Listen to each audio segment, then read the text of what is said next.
Bon, alors sur l'écran principal, vous pouvez voir que j'ai mis un écran personnalisé. C'est un des avantages chez Garmin de pouvoir choisir justement entre tout un tas de modèles que les utilisateurs notamment ont créés.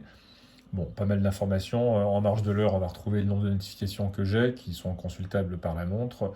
Donc la batterie, la date, l'altitude, le nombre de pas parcourus dans la journée et le nombre de pas qui étaient à faire. D'ailleurs, on voit sur le petit graphe les jours qui précèdent justement l'activité qui a été faite. Bon, voilà, donc ça c'est le premier point. Pour passer en mode activité, on déverrouille. Donc là, j'ai l'indication que le moniteur de fréquence cardiaque est connecté.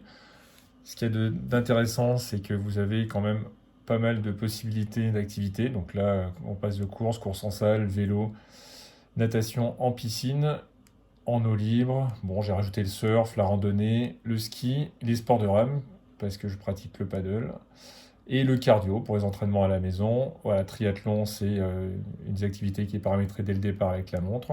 Et vous avez également des applications IQ qu'il est possible d'utiliser. Donc là, bon, j'en ai une pour des cartes, une application de ski, voilà, autre de cartes. Alors, en l'occurrence, là, ce que je voulais vous faire voir, je reviens en arrière, c'était pour la course, la possibilité de paramétrer quand même pas mal de choses sur les écrans. Donc là, j'ai fait le choix d'avoir un premier écran avec quatre informations, ce qui fait que pour la plupart des cas, ça m'évite de passer d'un écran à l'autre. J'ai le chronomètre depuis le départ de la course, les distances parcourues, la fréquence cardiaque, et là où pour l'instant vous voyez simplement des traits, mon allure. Sur le deuxième écran, j'ai paramétré trois données pour le circuit. Voilà, donc l'allure du circuit, la distance du circuit et le chrono du circuit. Là, ça c'est très visuel, j'aime bien cette manière de l'afficher, c'est les zones de fréquence cardiaque. Ensuite là, nous avons l'altitude. Et bon, ben là, reste stable, hein, bien sûr, mais la carte. Et quand même, si vous voulez savoir l'heure qu'il est, l'heure.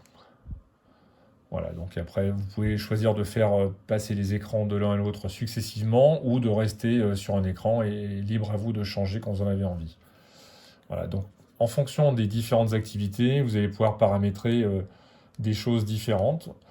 Quelque chose qui est très intéressant sur la partie natation, c'est la possibilité de détecter le type de nage en fonction du mouvement. Donc ça, c'est sympa. Ça fonctionne donc sur la partie en piscine, ça vous permet d'enchaîner par exemple des longueurs différentes et après d'avoir dans l'application l'information des différents types de nage que vous avez fait, sachant que ça marche plutôt pas mal.